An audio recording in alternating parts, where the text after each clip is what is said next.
Welcome to ding dong 2.0. నేను మీ తిరకాసు. ఏమైందయ్యా, ఏం జరుగుతోందయ్యా?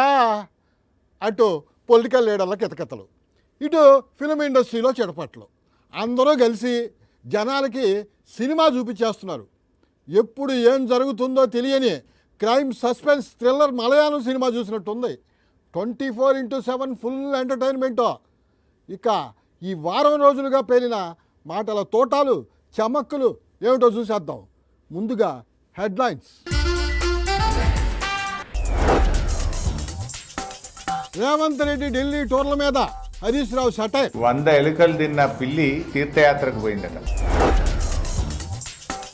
కోమటిరెడ్డి చీటీల మీద సీఎం రేవంత్ రెడ్డి కామెడీ. నకలు చిట్టిస్తే ఏందో అనుకున్నా, ఆ విగ్రహాన్ని అక్కడికే పంపిస్తాం అన్న కేటీఆర్. ఆ కాంగ్రెస్ తల్లిని కూడా మీ గాంధీ భవన్ కే పంపించడం ఖాయం. కూటమి హామీలన్నీ తుస్ అంటున్న అంబటి రాంబాబు. చేశాడా? సంపద సృష్టి అంటే ఇదేనా అంటున్న రాచమల్లు. ప్రతి మంగళవారము 1000 కోట్ల రూపాయల అప్పు చేయడమే సంపద సృష్టించడం అమ్మ. 70 లక్షల అప్పుని 15 లక్షలతో సెటిల్ చేసిన మంత్రి. విచిత్రమైన సంఘటన ఆంధ్రప్రదేశ్లో జరిగింది. అది ఏదో ఒక సినిమాలో బ్రహ్మానందం కాశీకి వచ్చిన భక్తులందరినీ మోసం చేయడానికి నీకు ఫ్రీ ఫ్రీ ఫ్రీ అని గాలం వేసేస్తాడు. ఫ్రీనే కదా అని నమ్మిన ఆ భక్తుల్ని నిండా ముంచేసి వెళ్ళిపోతాడు. ఏపీలో కూడా టీడీపీ ప్రజలకి అలాంటి గాలం వేసి గెలిచింది అంటున్నాడు రాచమల్లు సారు. మంత్రి గారు నేను ప్రశ్నిస్తా ఉన్నా, ప్రశ్నించండి సార్. ఏం సృష్టించినారమ్మా సంపద మీరు? అదేంది సార్ అట్టా అంటారు? సంపద ఏమో కుప్పలు తెప్పలుగా పోగైపోతుందని వాళ్ళు డప్పు కొట్టుకుంటుంటే మీరేంది సార్ అట్టా మాట్లాడతారు? ప్రతి మంగళవారము 1000 కోట్ల రూపాయల అప్పు చేయడమే సంపద సృష్టించడం అమ్మ. అట్టాగే అనుకోండి. ప్రజల యొక్క జోబులకు కన్నాలేసినారు మీరు. ఏం కన్నాలు వేశారు సార్? ఊరున బెల్ట్ షాపుల పేరుతో మద్యం ఏరుడై పారుతా ఉంది. మందు బాబులకు బెనిఫిట్ చేయడం కోసం ఇళ్ళ దగ్గరే బెల్ట్ షాపులు పెట్టి హోమ్ డెలివరీ చేస్తున్నారు. అందులో తప్పే ఉంది సార్. దీన్నే సంపద సృష్టి అంటారమ్మా. అలాగే అనుకోండి. సమాధానం చెప్పండి తల్లి మీరు. సార్ మీరెంత అడిగినా వాళ్ళు ఏం చెప్పరు. గ్రామీణ ప్రాంతాలకు సంబంధించిన రహదారులు కూడా మనం ప్రయాణం చెయ్యాలంటే టోల్ గేట్ అంటే ట్యాక్స్ కట్టాల్సిందే. ఓఎమ్మో, ఊళ్ళో రోడ్ల మీద తిరగడానికి కూడా ట్యాక్స్ కట్టాలా సార్? రాజుపాలెం వాళ్ళు పొద్దుటూరుకి రావాలనే కట్టాల్సిందే. మరి చౌడూరు రోడ్లు పొద్దుటూరుకి రావాలంటే కట్టాల్సిందే. మరి తలమాపురం కల్లూరు రోడ్లు పొద్దుటూరుకి రావాలంటే తలమాపురం వాళ్ళు కల్లూరు వాళ్ళు పొద్దుటూరుకి రావాల్సిన ట్యాక్స్ కట్టాల్సిందే. ఓఎమ్మో, ఈ లెక్కన ఇంట్లోంచి బయటికి రావాలన్నా ట్యాక్స్ కట్టాలంటారేమో సార్. ఓరి నాయనో, ఇదేంది ఇదేనా సంపద సృష్టి? ఏమి సంపదో ఏందో జనాలు దుంప దించేసేటట్టు ఉండారు కదా సార్ వీళ్ళు. ఫ్రీ బస్ అన్నారు. అవును అన్నారు. పొద్దుటూరులో బస్సు ఎక్కితే ఇచ్చాపురం వరకు ఫ్రీ ఫ్రీ ఫ్రీ. ఇచ్చాపురం నుంచి పొద్దుటూరుకు కూడా ఫ్రీయే సార్.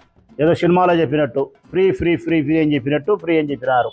నిజంగా ఇప్పుడు జనాలకి సినిమా చూస్తున్నట్టే ఉంది సార్. మరి ఫ్రీ బస్ వచ్చిందా తల్లి?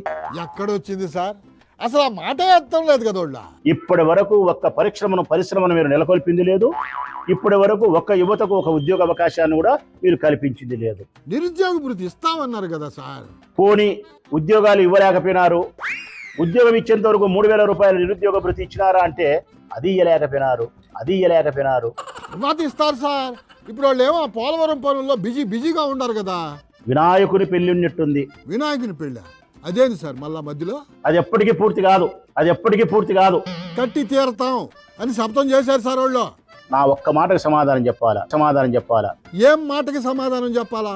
ఇది నేనన్నే మాట కాదు. మరి ఎవరన్నారు ఆ మాట? స్వయంగా ఈ దేశ ప్రధానమంత్రి నరేంద్ర మోడీ గారే మాట్లాడినారు. ప్రధానమంత్రి ఆయనే ఉన్నాడు సార్. పోలవరం ప్రాజెక్టును నాశనం చేసిందే చంద్రబాబు నాయుడు. పోలవరం ప్రాజెక్టు చంద్రబాబు నాయుడుకు ఏటీఎం కార్డు అని చెప్పినాడు. అప్పుడేమో అలా అన్నాడు. ఆ తర్వాత అదే మోడీతో చంద్రబాబు పొత్తు పెట్టుకున్నాడు.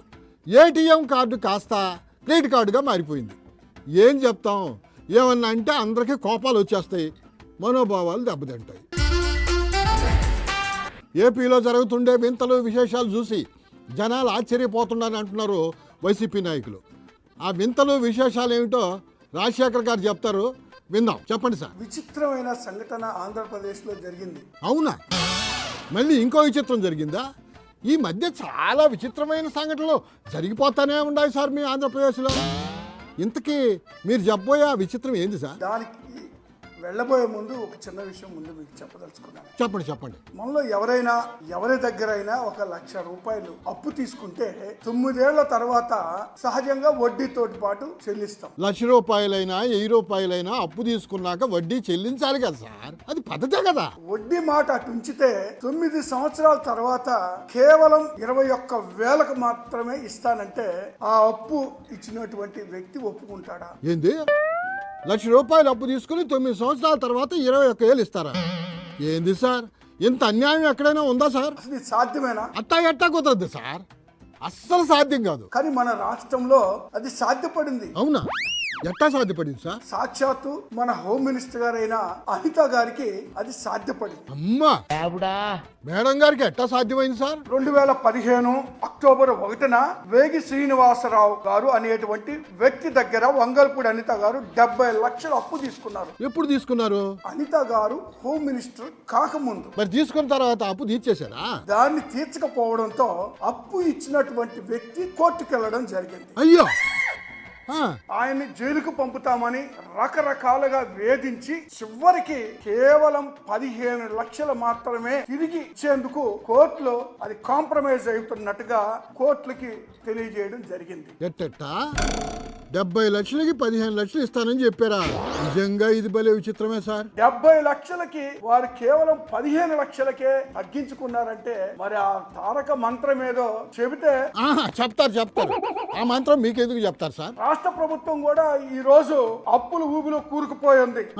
అయితే ఆ రహస్యం కూడా గాని చెప్పగలిగితే మరి ఖచ్చితంగా ఈ రాష్ట్రానికి గాని మరి ప్రజలకు గాని అంతో ఎంతో మేలు జరుగుతుంది. కాబట్టి భలే ఇరికించారు సార్ మీరెంత కాకా పట్టినా ఆ మంత్రం మాత్రం వాళ్ళు ఎవ్వరికి చెప్పారంటే చెప్పరు. అదిగో అక్కడ అంబటి రాంబాబు సార్ రెడీగా ఉన్నాడు.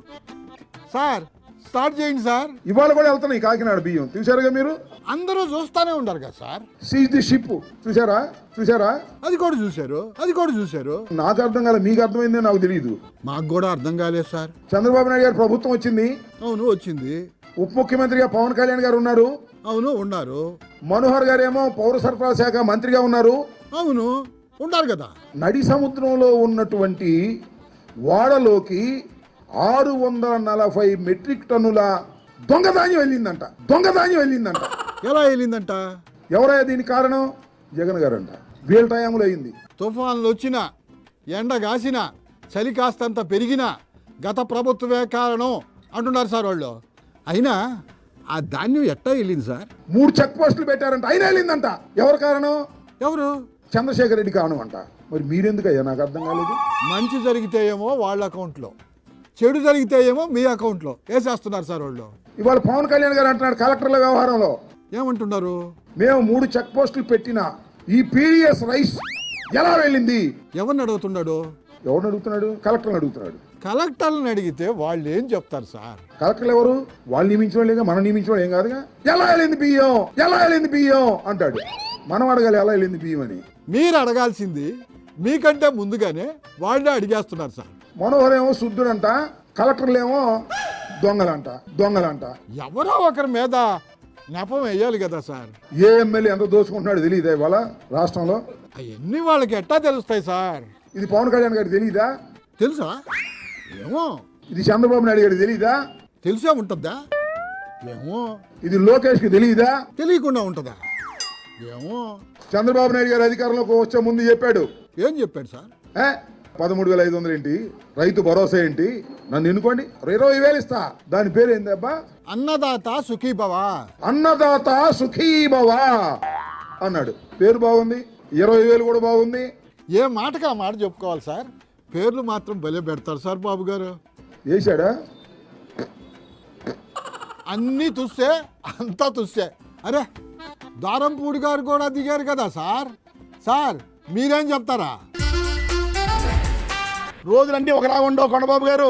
అంతే కదా, నిన్నేమో మీరు ఉన్నారు, ఇవాళేమో వాళ్ళు వచ్చారు, మళ్ళీ రేపు మీరు వస్తారు.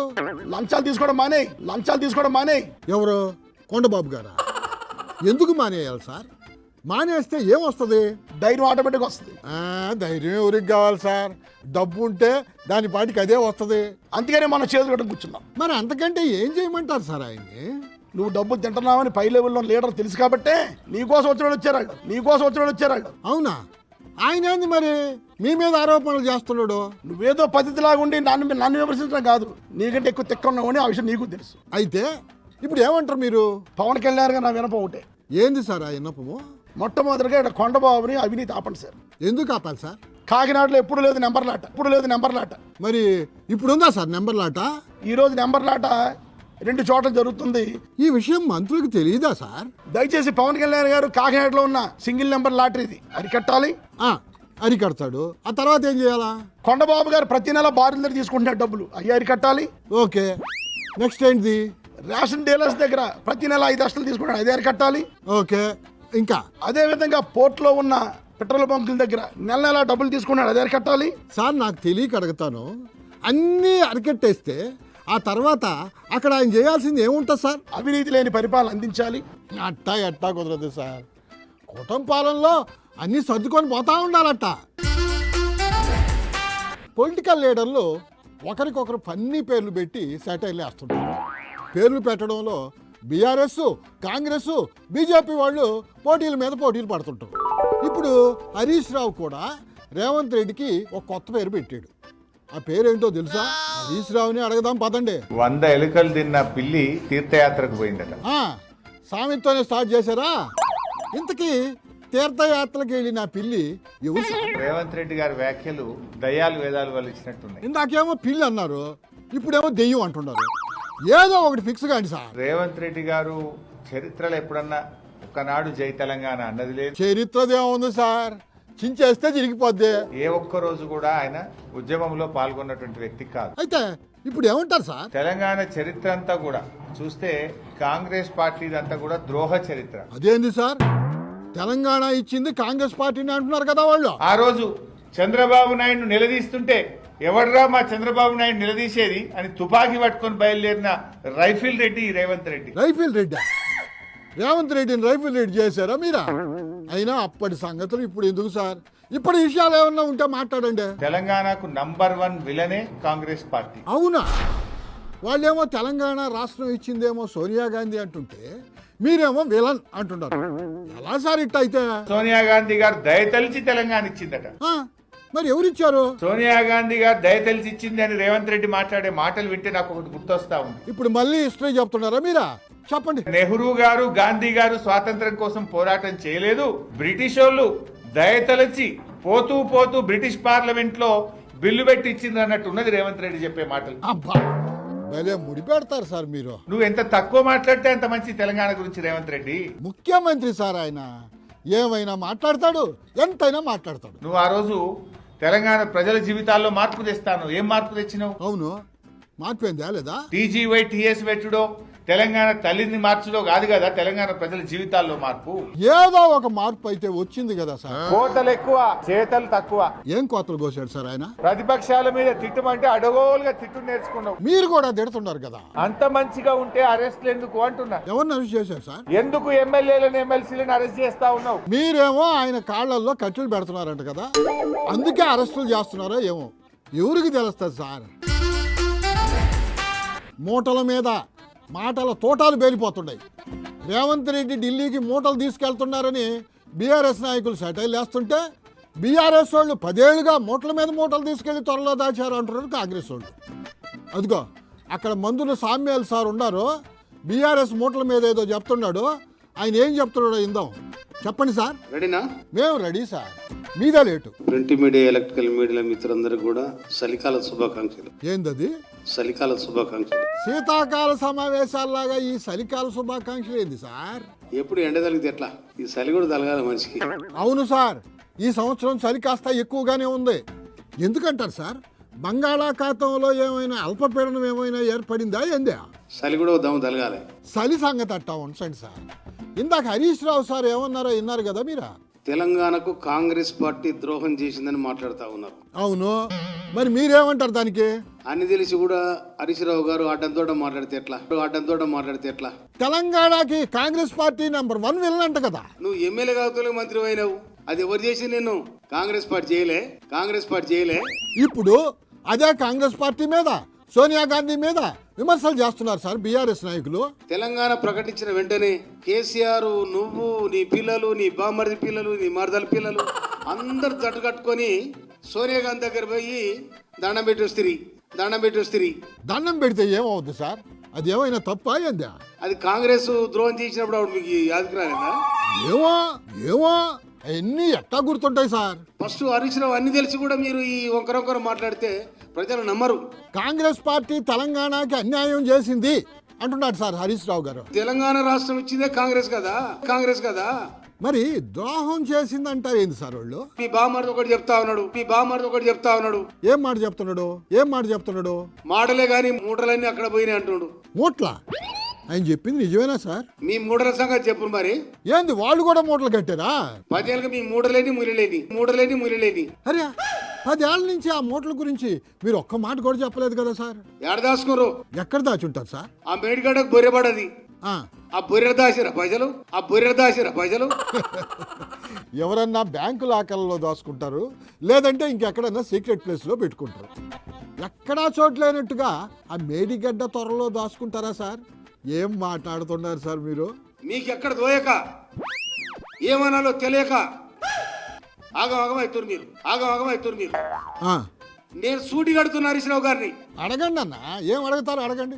మీరు టీఆర్ఎస్ ను బీఆర్ఎస్ ఎందుకు మార్చారో ప్రజలకు స్పష్టంగా చెప్పాలి. మీరు వాళ్ళ పార్టీ వాళ్ళ ఇష్టం సార్, ఎట్టాగైనా మార్చుకుంటారు. మీకెందుకు సార్ ఇబ్బంది? మీరు డబుల్ బెడ్రూమ్ డబుల్ అల్లుడు వచ్చాడ బండాలి, బిడ్డ వచ్చాడ బండ. ఆ బిడ్డ పోయింది, దుడ్డ పోయింది, అని పోయింది. పోతే పోయింది సార్. ఇప్పుడు మీరు అధికారంలో ఉండరు కదా, మీరు గట్టించేయండి, సంతోషపడతారు జనాలు. మూసీని వద్దన్న వాళ్ళని మూసీలో ముంచండి, మూసీకి అడ్డం పడే వాళ్ళకి గోరీ కట్టండి అని ప్రజలకు పిలుపునిచ్చారు ముఖ్యమంత్రి రేవంత్ రెడ్డి.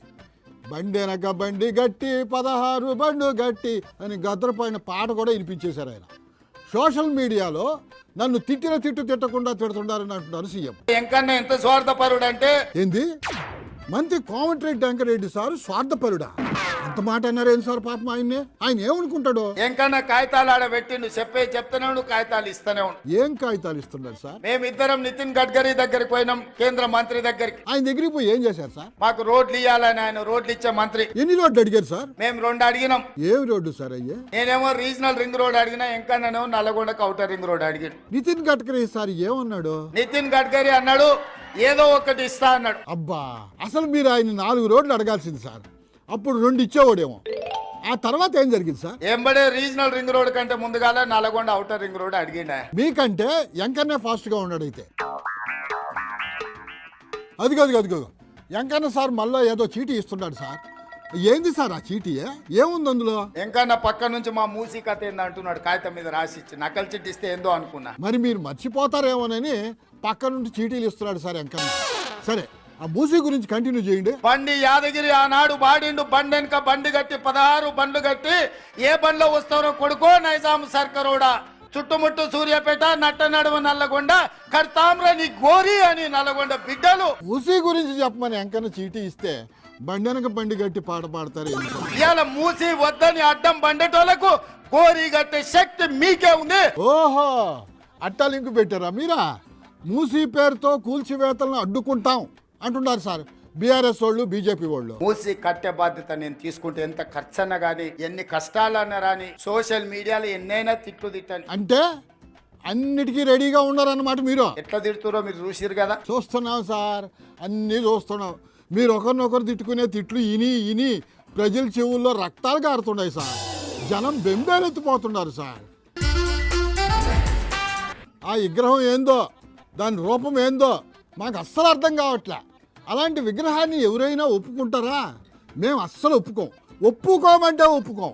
మేము వచ్చాక ఆ విగ్రహాన్ని అక్కడికే పంపిస్తాం అని చెప్తున్నారు కేటీఆర్ సార్. చెప్పండి సార్. ఈ మాట నేనంటే కొంతమంది తప్పు అనుకోవచ్చు, ఏం అనుకోరు కానీ మీరు చెప్పండి సార్. ఆవేదనతో ఉద్వేగం నుంచి అంటున్న మాట. అయ్యో ఏం పర్లేదు, మీరు చెప్పండి సార్. ప్రపంచంలో ఆలిని మార్చిన దుర్మార్గులు ఉండొచ్చు, ఆ. కానీ తల్లిని మార్చిన మూర్ఖులు ప్రపంచంలో ఎక్కడా లేరు, ఉండబోరు. ఇప్పుడు ఇంత సీరియస్ స్టేట్మెంట్ ఎందుకు సార్? ఎవరు అడిగినారు మిమ్మల్ని తెలంగాణ తల్లి రూపు మార్చమని? మాకు నచ్చలేదు అందుకే మార్చామని వాళ్ళు చెప్తున్నారు సార్. నేను మీ అందరికీ మాటిస్తా ఉన్నా, ఏం మాట? కేసీఆర్ గారు ముఖ్యమంత్రి అయిన తర్వాత మొట్టమొదటి రోజే మీరు మా తెలంగాణ తల్లి స్థానంలో పెట్టిన రాహుల్ గాంధీ తండ్రి విగ్రహాన్ని సకల మర్యాదలతో గాంధీ భవన్ కి పంపించేది కూడా ఖాయం ఖాయం ఖాయం. అబ్బో చాలా పెద్ద పనే పెట్టుకున్నారు కదా సార్ మీరు. కాంగ్రెస్ తల్లిని పెట్టి తెలంగాణ తల్లి అని నమ్మబలుకుతున్నారు. ఇప్పుడు పెట్టిన ఆమె కాంగ్రెస్ తల్లి, తెలంగాణ తల్లి కాదా? సరే మీరు వస్తే ఏం చేస్తారు సార్ ఆ కాంగ్రెస్ తల్లిని? ఆ కాంగ్రెస్ తల్లిని కూడా సకల మర్యాదలతో మీ గాంధీ భవన్ కే పంపించడం ఖాయం ఖాయం ఖాయం. ఇది రాసి పెట్టుకో రేవంత్ రెడ్డి అని నేను చెప్తా ఉన్నా. ఏంది సార్ మీరు కూడా? ఈ విగ్రహాలు కూడా తప్ప ఇంకే సమస్య లేదు సార్ రాష్ట్రంలో అని ప్రజలు కొనుక్కుంటున్నారు సార్. పెద్దలు చెప్తారు. ఏం చెప్పారు పెద్దలు? సింహాలు తమ గాథ తమ కథ తాము చెప్పుకోకపోతే వేటగాళ్ళు చెప్పే పిట్ట కథలే చరిత్రగా మారుతాయని చెప్తారు. కానీ సింహాలు కథలు కాకరకాయలు చెప్పుకుంటా కూర్చుంటే చిట్టెలుకలకు కూడా అలసైపోతాయి సార్. అది 6 గ్యారంటీలు అటకెక్కినాయి. ఈ సంవత్సర కాలంలో ఈ ప్రభుత్వం ఏం చేయలేదు అంటారు మీరు. ఏం జరిగింది ఈ సంవత్సర కాలంలో ఆలోచిస్తే 3 మాటలు చెప్పచ్చు. ఏంటా 3 మాటలు? కేసీఆర్ కు తిట్లు, ఆ. దేవుని మీద ఒట్లు, హామీలకు మాత్రం తూట్లు. ఇది తప్ప పీకిందేమీ లేదు. తిట్లు ఒట్లు తూట్లు. భలే ఉంది సార్ మీ పంచులేను. అదిగో అక్కడ కాంగ్రెస్ లీడర్ దయాకర్ సార్ ఉన్నారు సార్. కేటీఆర్ సార్ చెప్పింది విన్నారా మీరా? కాంగ్రెస్ తల్లిని తీసుకెళ్లి గాంధీ భవన్ లో పెట్టేస్తాడంట ఆయన. కూడా అంటాడు మేము వచ్చినాక ఈ తెలంగాణ తల్లిని కాంగ్రెస్ తల్లిని మేము గాంధీ భవన్ లో పెట్టేస్తామని. అవును, మీరేమంటారు మరి? నువ్వు వచ్చేది సచ్చేది అది అడ్రస్సే లేదురా నాయన. ఒకవేళ వస్తే పరిస్థితి ఏంది? ఇలాంటి పిచ్చి ప్రేరేపణలు కేటీఆర్ పేలుతున్నాడు. ఇది నిన్ను చూసి అలా పర్వర్టెడ్ పొలిటీషియన్ అనుకుంటున్నా నాయన. ఎవడని చెప్తుండో నీకో తెలియదు నాకైతే. అది కాదు సార్, నిజంగానే వాళ్ళు సెక్రటరియట్ దగ్గర ఉండే ఆ విగ్రహాన్ని తీసుకెళ్లి గాంధీ భవన్ లో పెడితే మీరేం చేస్తారు? మేము సెక్రటరియట్ లో పెట్టిన దాన్ని తీసి మేము గాంధీ భవన్ లో పెట్టేస్తాం, విసిరేస్తాం. తెలంగాణ తల్లిని అవమానిస్తే తన్ని పడేస్తాం సన్నాసుల్లారా. తెలంగాణ తల్లిని మీరే అవమానించారు అంటున్నారు సార్ బీఆర్ఎస్ నాయకులు. తస్మాత్ జాగ్రత్త, పిచ్చి పిచ్చి మాటలంతా మాట్లాడుతున్నారు మీరు. ఊరుకునే సమస్య లేదు అని వాళ్ళు కూడా మీకు గట్టిగా వార్నింగ్ ఇస్తున్నారు సార్. ఒక ఆయన అంటుండు నిన్న మొన్న మాట్లాడుతుంటే, హే ఊరి సెక్రటరియట్ మీద కాలు ఉంచింది ఏంటంటే తెలంగాణ తండ్రిని పెడదాం అనుకున్నాడు ఆయన. తెలంగాణ తండ్రి ఇప్పటికే తెలంగాణ తల్లుల మీద మీ 2 పార్టీలు దుమ్ము మీద దుమ్ము ఎత్తి పోసుకుంటా ఉన్నాయి. మధ్యలో ఈ తెలంగాణ తండ్రి ఊరు సార్. అల్లయ్య బొమ్మ పెట్టుకుంటాను. ఊరుకోండి సార్, మీరు ఎక్కడికో వెళ్ళిపోయారు. అయినా రాష్ట్రంలో ఏ సమస్య లేనట్టుగా మా సమస్యలేమి పట్టించుకోకుండా ఈ 2 పార్టీలు ఆ విగ్రహాల గురించి తిట్టుకోవడం ఏంది అంటున్నారు సార్ ప్రజలు. ఇవ్వండి ఈ వారం పంచులు పరాచకాలు. మరిన్ని జామ్ జటకులతో మరో ఎపిసోడ్లో కలుసుకుందాం. నమస్తే.